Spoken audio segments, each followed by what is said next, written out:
My name is Chris, I'm from Roseburg, and I lost 70 pounds on the Monarch program. I got married and settled down, and I just started gaining weight a little bit at a time, and before I knew it, I was almost 300 pounds. I took my kids to a theme park in California, and we went to go on the rides, and I was way too heavy to fit on the rides. They couldn't buckle the seat belts around me, and it was absolutely humiliating, and I swore one of these days I was going to come back and I was going to be able to ride the rides. This last spring, I took my kids back to the same park, and I went on every single ride that they had. Tell me what your kids felt. Tell me about your kids and how they felt that they had their dad to take them around the park now. Oh, the two older ones were really excited. They remember when we went the last time and I couldn't get on the rides, and they just felt so bad for me. I think they almost felt guilty for me, but they felt so bad. And when I went this time and I went on all the rides, they were so excited. They just thought it was the coolest thing since the fork.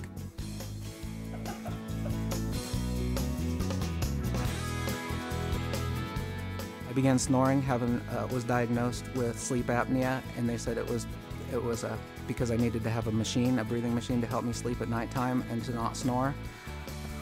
I went in and I had surgery on my throat, had my tonsils and uvula and adenoids cut out so that I could hopefully stop snoring, and it didn't help. My snoring was to a point where my wife and I were actually having to sleep in separate rooms because she couldn't get enough rest. I was snoring so loud. I went to the Monarch program and I lost 70 pounds, and I don't snore any longer. I don't have to use a breathing machine, and my wife and I sleep in the same bed. It's really made my life so much better. We have a much better life and a much better marriage than we had before because we can sleep together and have that bond.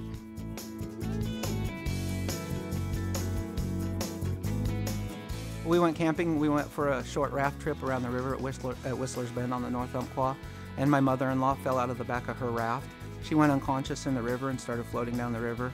I paddled to her with my two daughters in my kayak and sent them on the river for someone else to help rescue them, pull them out of the water, and had to catch up with my mother-in-law and swim against the current and pull her to the shore because she was unconscious. She had basically drowned in the river. She had drowned in the river. Got her over to the shore, and CPR was administered, and after 5 days in a coma, she came back to life. Came out of a coma, and she's actually left the hospital, and she's doing pretty good now considering what had happened to her. At 300 pounds, there is no way that I would have been able to have the strength to pull myself through the current and her through the current. Basically, because I've gone to Monarch and lost this weight, my mother-in-law is alive, and I'm alive today.